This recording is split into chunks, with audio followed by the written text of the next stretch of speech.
Hey guys, it's History Behind the Warrior, and welcome to another God of War video. Since our last video, where we talked about Thor's kill count in the Norse series of games, it got me really thinking here, just who might have survived Kratos' onslaught during the events of God of War 3? Because Jesus, did he do a pretty damn solid job of killing nearly all of them off? With that being said, this will be me touching on a number of lesser known characters that have either been referenced to or have been physically seen within the series. Now, I want to point this out here. There are a lot of gods in Greek mythology. Like, dear God, they could not keep their hand to themselves, but Kratos did a really solid job of showing how much he loves his family. But that's not to say that he managed to get to all of them. So, today, we will be talking about the characters that have managed to elude Kratos' grasp, and who could possibly still be alive in the remains of Greece. Now, one thing I do have to reiterate here, this is all 100% hypothetical on my part, as Kratos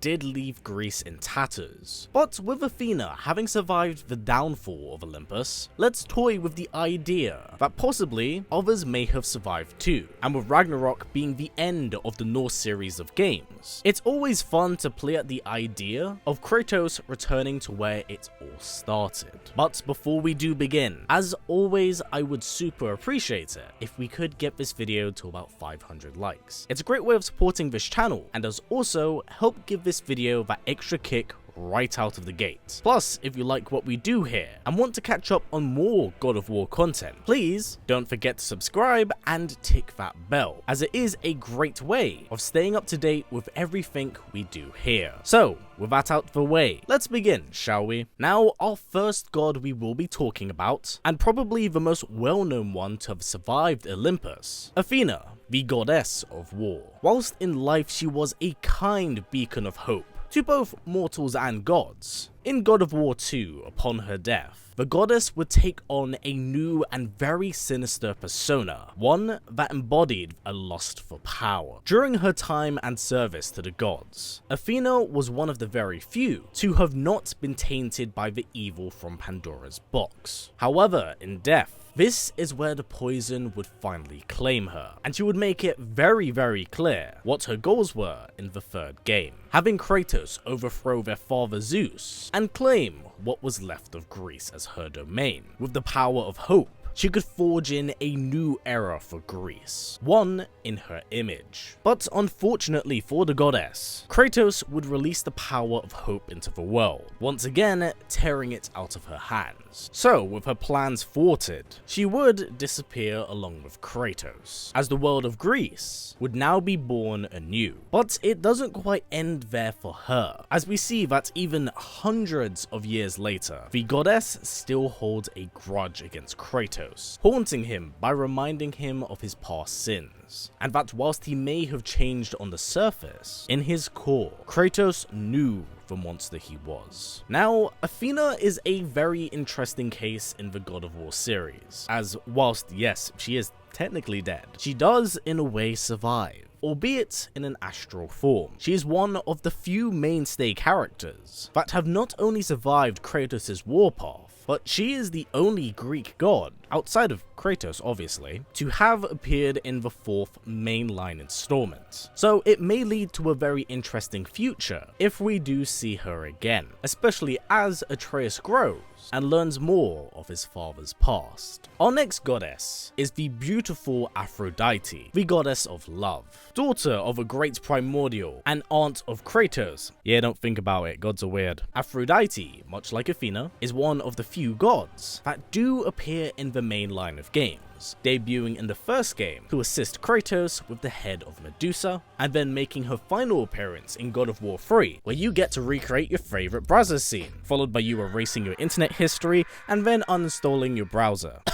Anyway, back on topic. Unlike Athena, where we do see her following Olympus's destruction. After the Spartan beds the goddess, she's not seen for the rest of the story. So it does beg the question of, did she survive? As much like Athena, she is tainted by the madness of the Titans, overcome with lust instead of a desire for power. Well, I will say, that is extremely hard to answer, as her bedroom was based in Olympus, where Gaia did collapse. But we also must keep in mind her status as a grand deity. There's a reason as to why Kratos has to go to such great extremes in order to kill certain gods. They simply are not fragile beings. They are deities of power. So I will say, I doubt a simple fall and tumble would be enough to end the goddess, as the world of Greece could now be prospering as a land of beauty, with hope being released into the world. So Aphrodite could very well be alive in the land of Greece. Now our next god is one that we actually hear a fair bit about, but do not see in game. In Greek mythology, Apollo is the child of Zeus and the god of light. Again, whilst he doesn't make a physical appearance in the main line of games, his influence and presence is scattered throughout the land, and it does in fact benefit you in the third game. Chronologically, Apollo does make his existence first known in God of War Ascension. Here you can find statues and even a mural homaging his battle against a giant serpent in Delphi. Our next reference to Apollo, and probably the most important, is in God of War 3, where once Kratos is cast to the underworld, you are able to obtain his bow.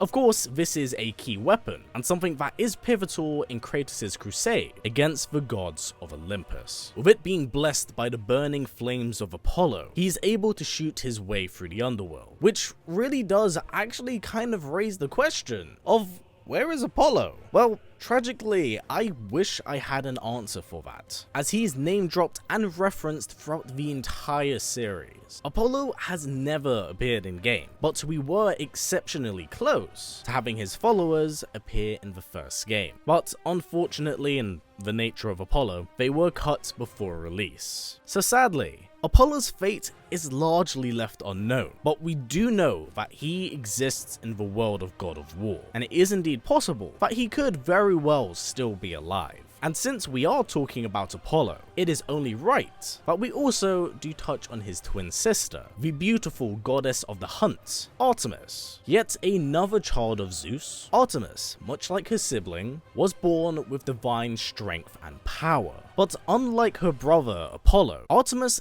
does in fact make a physical appearance in the God of War series, having made her first appearance in the first God of War game. Here, she helps Kratos by giving him the Blade of Artemis. This is unfortunately Artemis's one and only in-game appearance in the series. Canonically, she does appear in the God of War tie-in comic, where she plays a part in a wager amongst the gods, where the mortals of Greece are pitted against each other. So, Artemis is in fact not seen or heard of, although at one point she was considered for Ascension, as there's actually a lot of concept art of her. She sadly did not make the cut of that game. Much like her brother, she would just fade into obscurity, and her fate is sadly left as a giant question mark, as we do not know what has become of her. But with her being absent, like I've said before, the chances of her being alive are quite high, I'd say. Now, going forth, I will be touching on the lesser known gods of the Olympian pantheon, those that have featured in the God of War series, but have probably not played a direct role in the games, or have influenced them. Now, our first lesser known god is Asclepius, the god of medicine and healing. Whilst never having physically appeared in any game, he is a pivotal figure in the prequel God of War comic book series, as the entirety of Greece seek out to hunt down his ambrosia. As I briefly mentioned during the Artemis section, prior to the events of God of War Ascension, the gods have grown tired of overwatching the mortal plane, and thus, as a way to amuse themselves, they would create a battle royale, incentivizing each combatant to play, whilst unleashing a horrific plague on their villages. It forces the very best of Greece to seek out and hunt down the ambrosia in the hope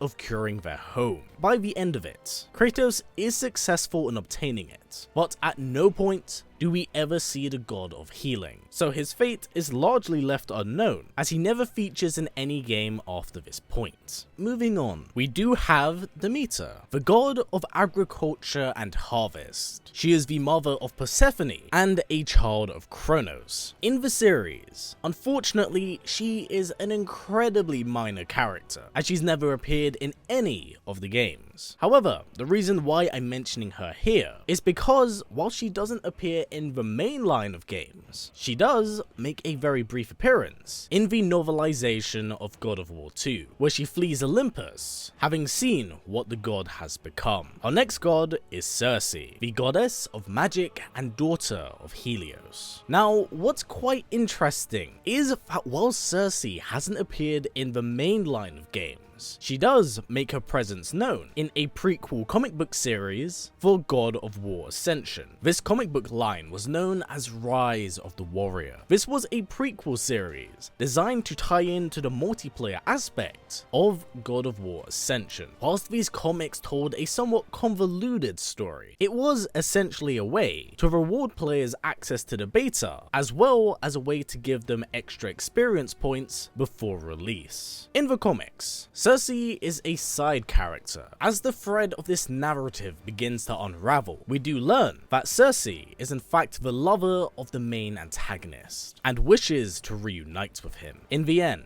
she is a villainous figure, and we get to see her true nature once the antagonist does die, as she curses Warrior once she leaves the mortal plane. It is worth mentioning that these events are canonical and do unfold in the mainline series, but are so incredibly minor in the grand scheme of things that the events of this comic book series really does not have an impact on the God of War series. Now, our final two here, and yes, I'm going to pair them up together, is Amphitrite and Triton, the goddess of the sea and the god of waves. If you can't quite tell, both of these two are related to Poseidon, with Amphitrite being his wife and Triton being his son. For Amphitrite, she does make a very brief appearance in God of War 1, but it's simply part of the architecture of Pandora's temple. Triton, on the other hand, actually inadvertently plays a part in assisting Kratos in God of War Chains of Olympus, as Kratos is able to acquire his staff and breathe underwater. Later on, in Ghost of Sparta, there is even an enemy type called the Tritons, in homage to the god.